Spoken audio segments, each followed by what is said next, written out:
Hello students, मैं हमारे आज हम पढ़ेंगे विक्रिय कोटि और अणुसंख्यता के बारे में, जो कि आपका बहुत इम्पोर्टेंट टॉपिक है रासायनिक विक्रिया वेग वाले पदों के अंदर। तो विक्रिय कोटि क्या होती है और अणुसंख्यता क्या होती है। विक्रिय कोटि के बारे में अपन ने पिछले वाले वीडियो में बात की थी कि विक्रिय कोटि हम किसे कहते हैं, ऑर्डर ऑफ रिएक्शन किसे कहते हैं।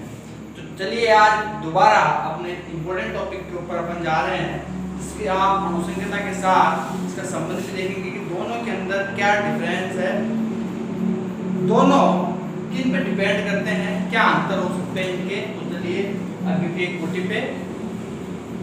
तो वेग निर्धारक पद में अभिकारकों के अणुओं या परमाणुओं की संख्या को जो रासायनिक विज्ञान में भाग लेते हैं, अभिक्रिया की कोटि कहलाती है। क्या परिभाषा हुई इसकी कि किसी रासायनिक अभिक्रिया के वेग निर्धारक पद में भाग लेने वाले अणुओं या परमाणुओं की संख्या अभिक्रिया की कोटि कहलाती है।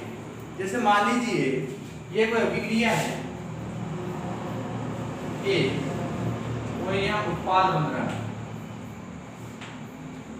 तो यहाँ ए जो है अभिकारक है, ए ही है, तो इस पद के अंदर यही है, तो वेग निर्धारक पद कौन हो, ये हो गया। तो अभिक्रिया का वेग रेट ऑफ रिएक्शन जो है किसके बराबर हो जाएगा, एक दिए तो यहाँ क्या जाएगा 1। अभिकारक के ऊपर ए है, यदि किसके ऊपर घात नहीं होती इसका मतलब उसके ऊपर घात कितनी है, यहाँ पर 1 है। तो ये कौन सी कोटि की होगी, आपकी प्रथम है, तो प्रथम कोटि की अभिक्रिया होगी।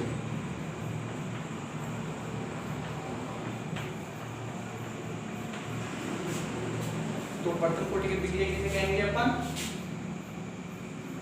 जिसमें वेग निर्धारक पद में अभिकारकों की सांद्रता उसके शून्य घात के समानुपाती होती है, क्या कहलाती है, आपकी प्रथम कोटि की अभिक्रिया कहलाती है।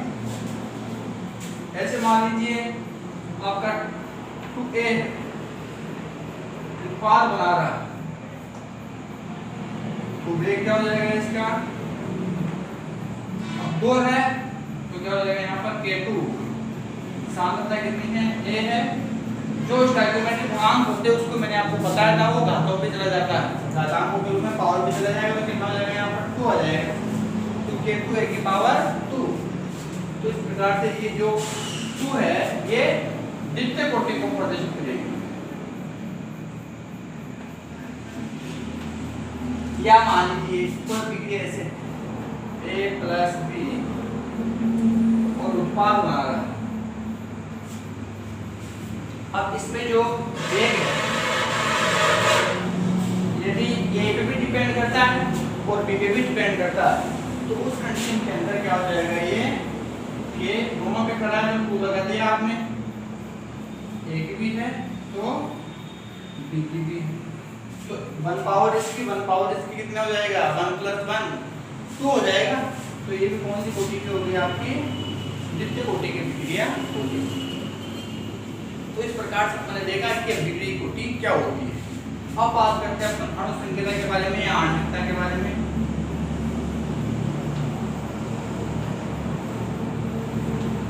अणुसंख्यता या आणविकता, अणुसंख्यता और आणविकता क्या होती है। तो किसी रासायनिक अभिक्रिया में भाग लेने वाले अणुओं या परमाणुओं या आयनों की संख्या को अणुसंख्यता या आणविकता कहते हैं।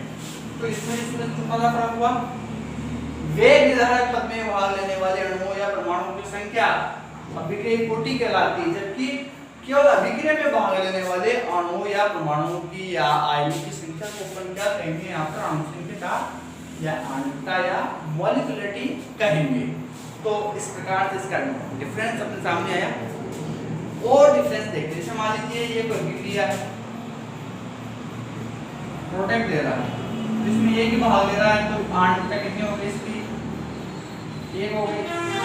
मान लीजिए A प्लस B है, प्रोडक्ट दे रहा है, तो इसकी आणविकता कितनी हो जाएगी, 2 है, 1 1 2।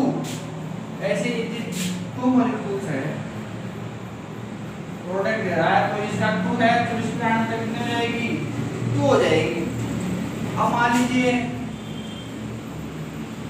2a प्लस b है, और अगर 2 और 1 कितने हो गया, 3 हो गया, तो यहाँ इसके आंसर कितनी आ जाएगी, 3 आ जाएगी। या मान लीजिए a plus b plus c है, प्रोडक्ट दे रहा है p, तो यहाँ पर आपका कितना हो गया 1 2 और 3, तो इसकी आंसर कितनी हो जाएगी, यहाँ पर 3 हो जाएगी। तो इस प्रकार से डायरेक्ट अपन अणुओं की संख्या या परमाणुओं की संख्या या आयनों की संख्या को देखकर उसकी आणविकता या अणु संख्या का मान ज्ञात कर सकते हैं। जबकि अभिक्रिया कोटि को आप इस अभिक्रिया को देखकर ये नहीं बता सकते कि इस अभिक्रिया कोटि क्या होगी।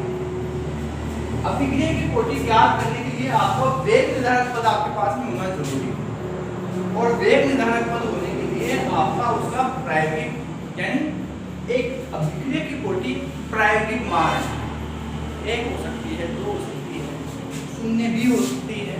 तो अभिक्रिया की कोटि 0 से लेकर के न्यूनतम 0 हो सकती है और अधिकतम 10 हो सकती है। 0 न्यूनतम कब होगी, जब अभिक्रिया का वेग अभिकारक की सांद्रता पर निर्भर नहीं करता, तो उसे हम शून्य कोटि की अभिक्रिया कहते हैं।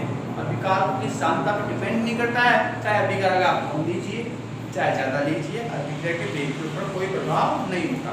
यदि प्रभाव होता है तो प्रथम कोटि की अभिक्रिया कहलाती है, और प्रथम कोटि की अभिक्रिया में अभिकारक की सांद्रता का जो घातांक है 1 हो, अभिक्रिया का वेग यदि अभिकारक की सांद्रता के प्रथम घात के समानुपाती हो तो उसको अपन प्रथम कोटि की अभिक्रिया कहते हैं। तो अधिकतम 0 होगी, न्यूनतम और अधिकतम कितनी होगी, 3 होगी, 3 क्यों होगी, क्योंकि कोई अभिक्रिया होने के लिए कोई मान लीजिए उसमें रिएक्टेंट ज्यादा है, अभिकारक ज्यादा है, तो उस स्थिति के अंदर आपके पदार्थों की जब संख्या ज्यादा होती है, अभिकारक अणुओं की संख्या ज्यादा होती है, तो अभिक्रिया एक साथ नहीं हो सकती, उसको अलग स्टेप में होना होता है, बहुत से पदों में होना होता है। अब उन पदों में जो सबसे धीमा पद होता है वो ही पद आपका वेग निर्धारक पद होता है, और उसी की सांद्रता का जो घातांक है वो उसकी अभिक्रिया की कोटि को प्रदर्शित करता है। तो इसलिए अभिक्रिया 3 कोटि से ज्यादा नहीं हो सकती है, और न्यूनतम कितनी हो सकती है, 0। तो पहला अंतर आ गया आपके पास में, अभिक्रिया की कोटि 0 और अधिकतम 3 हो सकती है।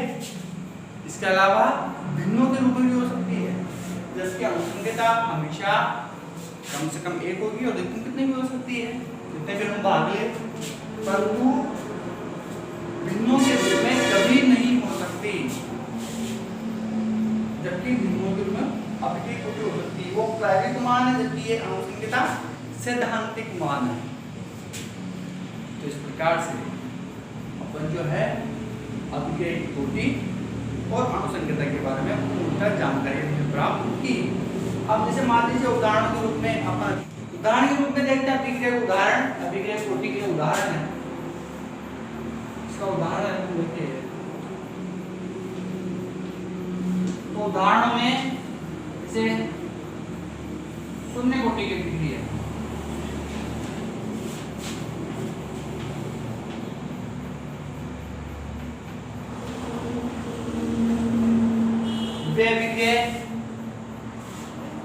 जिसमें अभिक्रिया का वेग अभिकारकों की सांद्रता के 0 घातांक के समानुपाती होता है, 0 कोटि अभिक्रिया कहलाती है।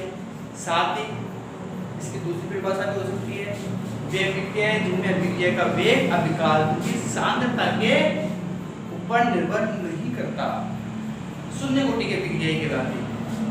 जैसे मान लीजिए हाइड्रोजन तो क्लोरीन से जल की सतह पर प्रकाश की उपस्थिति में H2 का मतलब होता है प्रकाश की उपस्थिति में क्रिया करता है और HCl का निर्माण करता है। तो आप देखेंगे कि प्रकाश की उपस्थिति में बहुत स्पीडली HCl बनाता है, परंतु आप हाइड्रोजन को या क्लोरीन को कम या ज्यादा करता है तो उससे कोई प्रभाव फर्क पड़ने वाला नहीं है, अभिक्रिया का जो वेग है वो ही रहेगा। तो इसलिए ये कौन सी कोटि की अभिक्रिया हो गई आपकी, 0 कोटि। प्रथम कोटि की अभिक्रिया जैसे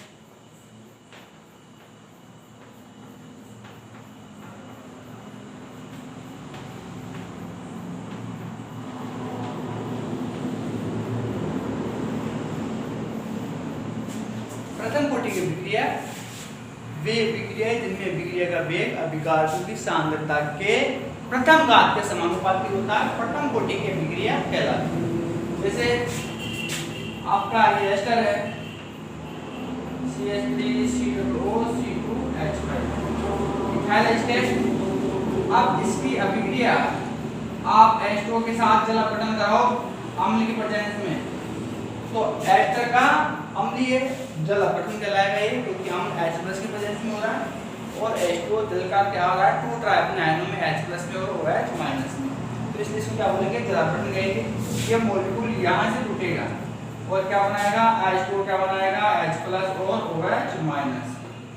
अब इसमें से H+ तो जुड़ जाएगा, इसके तो क्या बन गए ये CH3COOH और बच गया OH और C2H5 क्या हो जाएगा C2H5OH। तो इस अभिक्रिया को होने के लिए आप प्रयोग कीजिए, जब अभिक्रिया हो C2H5 की सांद्रता को कम और ज्यादा कीजिए, तो आप देखेंगे कि अभिक्रिया का वेग कम और ज्यादा होता है। CH3COO2H5 इथाइल एस्टर की मात्रा बढ़ेगी तो अभिक्रिया का वेग बढ़ जाएगा, और यदि कम होगी तो अभिक्रिया का वेग कम हो जाएगा। अब आपने इसका रिजर्वेशन किया, ऑब्जर्व किया। अब आप H2O कीजिए, H2O की मात्रा बढ़ाइए, देखिए अभिक्रिया का वेग बढ़ रहा है या नहीं बढ़ रहा है। फिर H2O की मात्रा को कम कीजिए, फिर देखिए अभिक्रिया का वेग बढ़ रहा है या कम हो रहा है। तो आप देखोगे कि अभिक्रिया के वेग पर कोई प्रभाव नहीं पड़ रहा है, यानी ये H2O अभिक्रिया के वेग को प्रभावित नहीं करता है। केवल कौन करता है, ये एस्टर कर रहा है, एथाइल एस्टर कर रहा है। तो अभिक्रिया का वेग किस पे डिपेंड करता है, यहाँ पर एथाइल एस्टर पे करता है। इसलिए ये कौन सी कोटि की विक्रिया हो गई, प्रथम कोटि की विक्रिया हो गई। लगने को तो ऐसा लगेगा कि दो अणु है, एक ही है और एक ही है, और द्वितीय कोटि की है, पर द्वितीय कोटि की नहीं है। कौन सी है ये, प्रथम कोटि की विक्रिया है। ऐसे ही और भी एग्जांपल है जैसे प्रथम कोटि विक्रिया का, जैसे मान लीजिए ये है N2O5 जो है टू मॉलिक्यूल्स। अब N2O5 ले लेंगे तो आपके पास में 4 NO2 का मॉलिक्यूल बनेगा और O2 का मॉलिक्यूल बनेगा। अब आप इसमें देख रहे हैं कि 2 N2O5 यानी दोनों भाग ले रहे हैं, दोनों देखते हैं आप तो बोलते हैं भाई इसका आंतरिकता 2 है, तो अभिक्रिया कोटि क्या होगी, तो सिंपली बोल देते हैं यार 2 है तो इसका मतलब द्वितीय कोटि की अभिक्रिया हो गई होगी। लेकिन ऐसा नहीं है, इसके अंदर आपको N2O5 जो 4 NO2 प्लस O2 बना रहा है, इसमें आपको इसके पदों को देखना पड़ेगा कि ये कौन कौन से स्टेप में अभिक्रिया हो रही है। यानी जब इसकी स्टेप आप देखोगे तो देखोगे कि सबसे पहले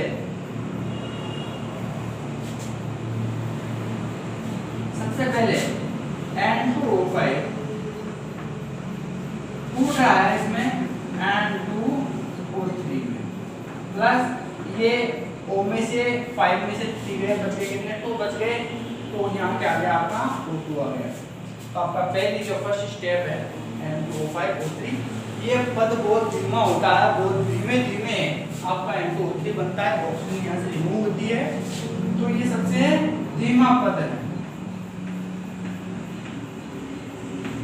अब इस पद के होने के बाद इस अभिक्रिया का अगला पद शुरू होगा, यानी जो N2O3 है ये टूटेगा आपका NO, एक N कम हो गया, एक बच गया, तो एक O कम हो गया, तो क्या हो गया यहाँ पर NO plus NO2 nitrous oxide और नाइट्रस ऑक्साइड। अब ये बहुत स्पीड से होता है, इसलिए कैसा पद है, त्रिभुज पद है।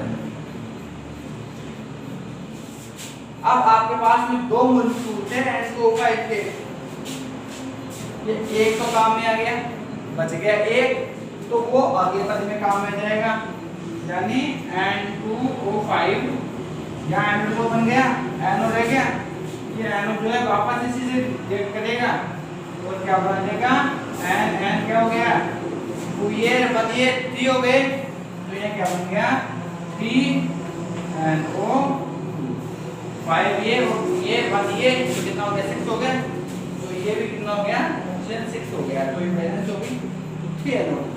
आप देखेंगे जब इसको ऐड ऑन करोगे पूरा अभिक्रिया आप इसमें लिखोगे तो N2O5 तो N2O5 कितना हो गया 2N2O5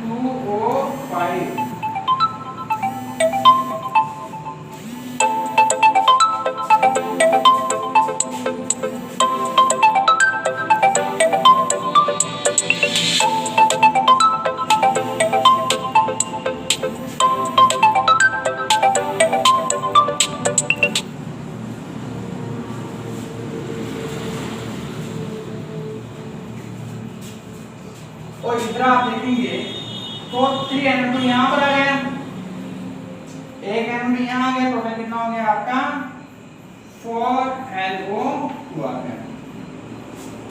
और यहाँ देखोगे तो NO से इधर NO कट गया तो ये कैंसिल हो गया, N2O3 से इधर N2O3 कट गया तो ये कैंसिल हो गया, बच गया क्या आपका ये बच गया, उसमें क्या बच गया आपका ऑप्शन प्लस।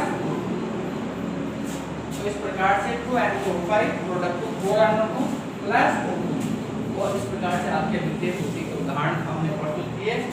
अब इसमें जो सबसे धीमा पद है, सबसे धीमा पद कौन सा है N2O5 product to N2O3 plus O2। जो पद किसी विक्रिया के अंदर सबसे धीमा होता है वो ही वेग निर्धारक पद होता है और उसी की सामता विक्रिया के वेग पर डिपेंड करती है। इसलिए इसी के कारण ये अभिक्रिया की कोटि है वो कौन सी कोटि की होती है, प्रथम कोटि अभिक्रिया की होती है। कई बार अभिक्रिया आ जाती है, पूछा जाता है किस प्रकार की अभिक्रिया है, कौन सी कोटि की अभिक्रिया है, तो आपको इसका पूरी डिटेल्स आपको पता होना चाहिए। तो इस प्रकार से अपना वीडियो खत्म होता है।